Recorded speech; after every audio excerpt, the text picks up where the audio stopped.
Renfield, I was rolling my eyes almost right from the get-go. Lost any hope for the setup of the premise pretty much immediately, unfortunately.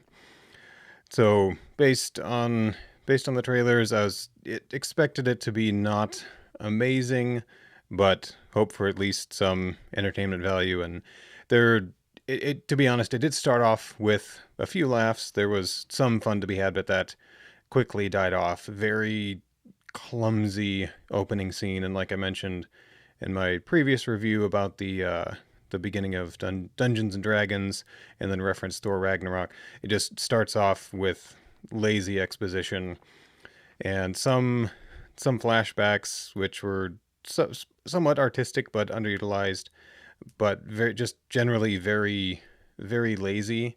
And whereas Dungeons and Dragons pulled it off by actually making it entertaining and pacing it correctly and ending it very funny, Renfield just falls flat, and its laziness is very apparent. And this continues immediately with the introduction of Aquafina's character, Rebecca, just as is consistent throughout the rest of the film. It's just, well, what's going on? All right, let's just state that directly and then move on and state that directly and state that directly. And the information established about her character in the first scene is restated later and restated later and restated later, and then even towards towards the latter part of the second act, just again is just stated as if it's new information. And that's par for the course for the writing on the entire thing. It's, oh, what's, well, they obviously point out, well, here's what's going on in this scene, and then the characters will state it directly in addition to them showing it, and then there's even voiceover on top of that explaining what's going on. Like one particular scene, which is featured in the trailers, where Rebecca has a standoff with someone. He eats a bug and kills a bunch of mobsters.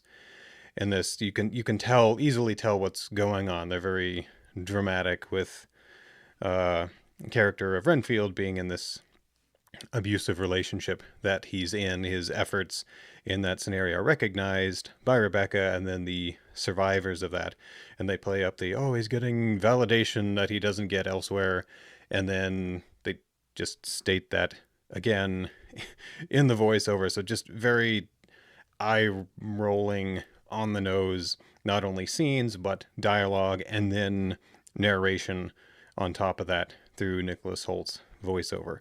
So that's constant throughout the film. Very poor storytelling, not really engaging. There's not much to get engaged with because you're just being fed all of the information that you would get through the story.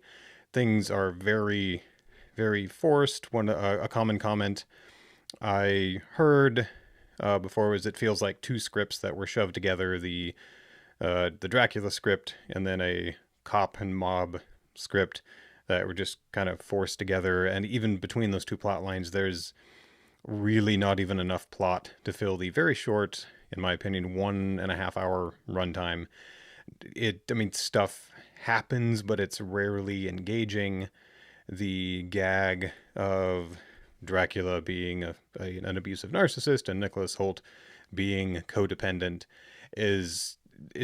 doesn't really carry its charm past just the premise of, oh, that's a cool idea, but then it gets old very quickly as they hit that over the head again and again and again, and not even in any clever way or anything.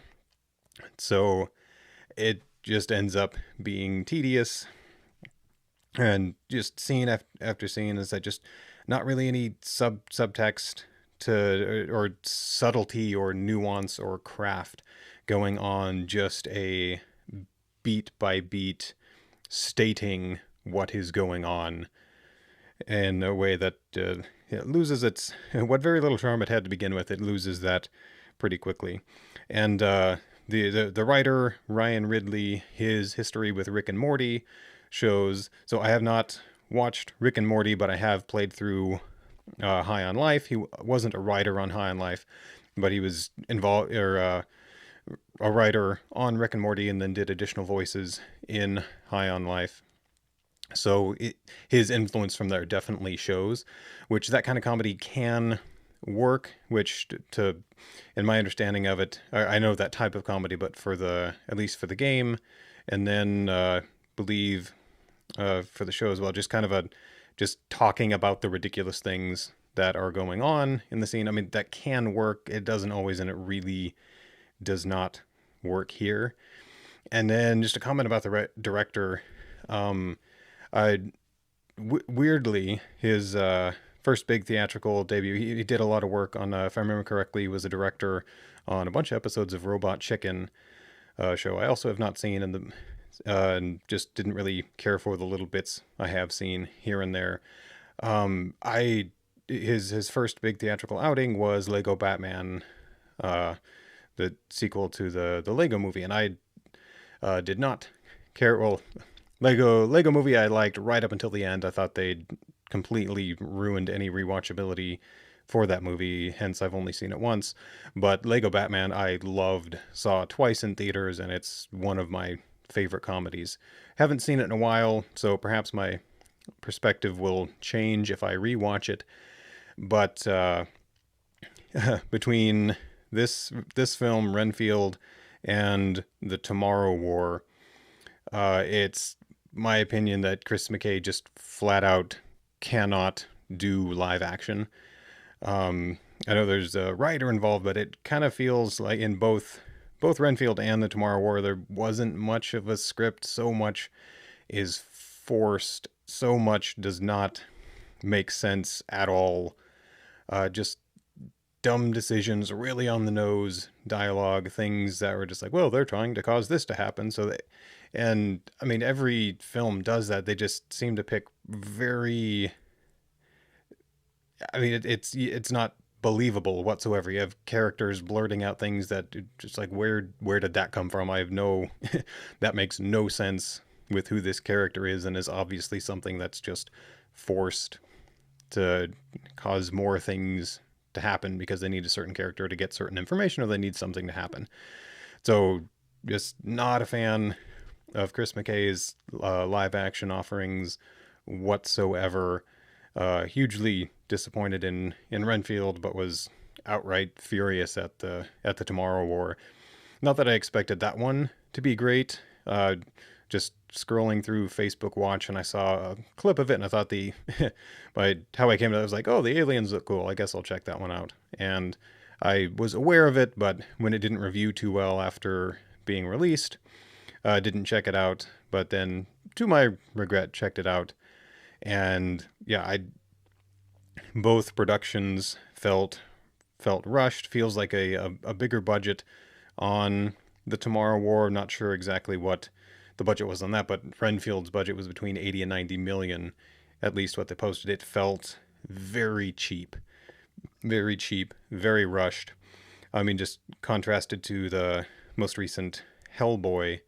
Not a great film, but felt much bigger, much better crafted. Neil Marshall can be kind of hit and miss as a director, but that was about, or the budget on that one was about 50 million, and to me held way more production value. Felt a lot bigger, a lot better crafted than the rushed trash that Renfield was.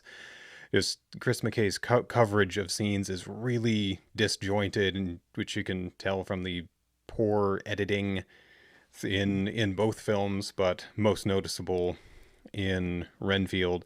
Just very awkward blocking, strange looking, very cheap appearing sets. I have no idea what they spent the money on. It's not on the screen.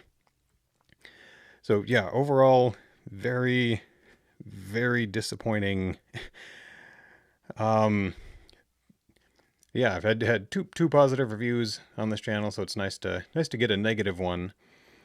But yeah, even so, final thing I'll say on the film, even, and we're into spoiler territory here, but the one thing I liked about the film was the fact, which was ruined in the trailer, when Dracula appears at Renfield's support group that he's at, comes in and then just kills the entire support group, which I respect it as a choice. It's like, oh, that's a very strong decision. I wasn't.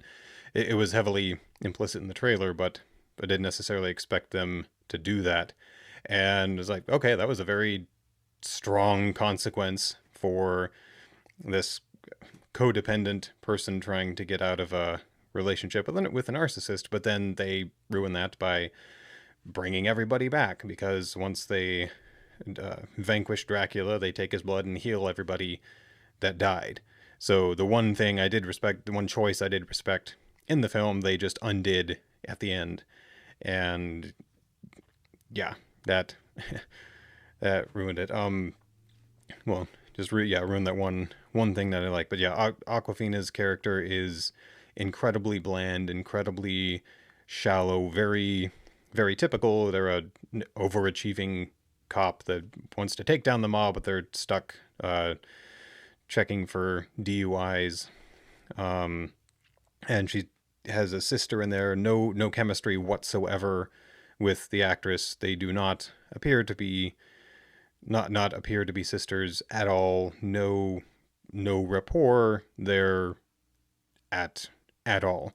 And that's just my take on the entire film. Just really bland, easy, lazy. If the script took longer than a week to write, I would be very surprised, and even a week is too long to have spent on what that was.